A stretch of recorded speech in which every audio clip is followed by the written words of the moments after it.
Hello, I'm Indigo, and welcome to Kaiju Critique Episode 1. Today we'll be talking about 20 Million Miles to Earth, a movie from 1957, and all you really need to know about it is the special effects were done by Ray Harryhausen. If you don't know who Ray Harryhausen is, he's a very famous special effects maker, stop-motion person, and he was the assistant to Willis O'Brien, the man who did the special effects for the original King Kong, and he is very good. The movie is about a spaceship that goes to the planet Venus and crashes onto Earth, bringing with it a monster from the planet Venus. We open on a shot of outer space. After the intro, we see some fishermen off the coast of Sicily, and they witness a spaceship crash into the middle of the ocean. They enter the rocket and rescue two Air Force pilots. One of them stays inside the rocket to rescue more survivors, but changes his mind pretty fast. While the adults talk, a boy named Pepe finds a strange container on the beach. He goes to a local doctor and sells the specimen so he can afford a cowboy hat. Soon we meet the two survivors being taken care of by an almost doctor. I'm a doctor. Her almost a doctor. Herself being the granddaughter of the doctor who purchased the specimen. It would seem that several of the rocket's crew succumbed to some sort of extraterrestrial disease.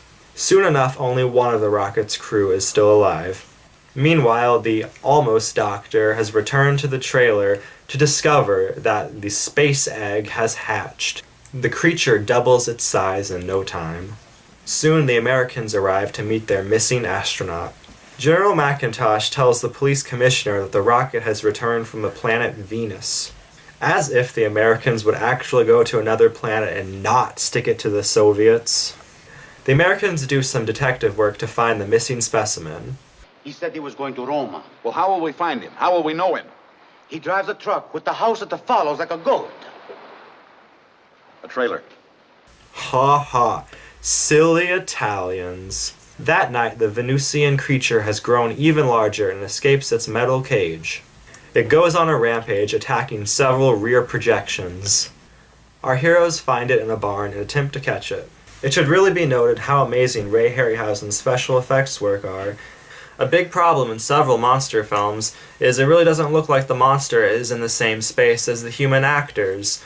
But in Harryhausen's films, he does a great job at making the monster feel like it's in the same space as the actors. They realize that the Venusian eats sulfur, so they set up bait to capture it with a net and electricity. If you're trying to capture it alive, why would you electrocute it? Seems kinda like a stupid idea. They keep the Venusian creature sedated in the middle of a Roman zoo. Seriously? Capturing a giant monster and keeping it in chains in the middle of the city? Haven't they seen King Kong? Obviously enough, it escapes. But not due to the creature itself, but because of human error, which is original. Now freed, the Venusian creature goes and attacks one of the zoo's elephants. But judging by its size, it seems more like an elephant from Lord of the Rings.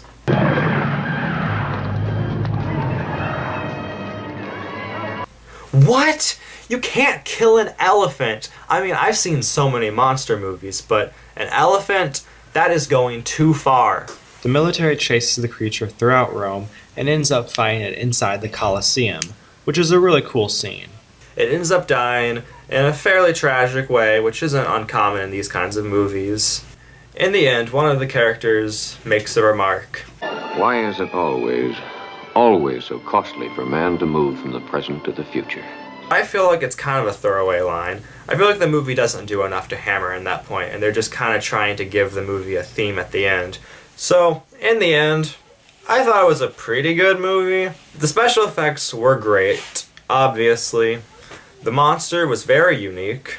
There's really not many movies where you have a monster from the planet Venus. I can name 1,000 movies with monsters from Mars, but not Venus. So the creature itself is pretty cool. Ultimately, the story was just not there. There's really not much going on for it. The characters are pretty boring, and the story is just not interesting. Sure, you might watch monster movies just for the spectacle, and this movie has spectacle, but I kind of expect a little more. The movie isn't too funny, and it's definitely not that cheesy. Ultimately, it doesn't do that much to stand out in a crowded genre. It's not bad. I definitely didn't not like it, but it just doesn't have too much going for it besides the effects. If you're going on a marathon of giant monster movies, I wouldn't say this one is too necessary. I'd give it a 6.5 out of 10.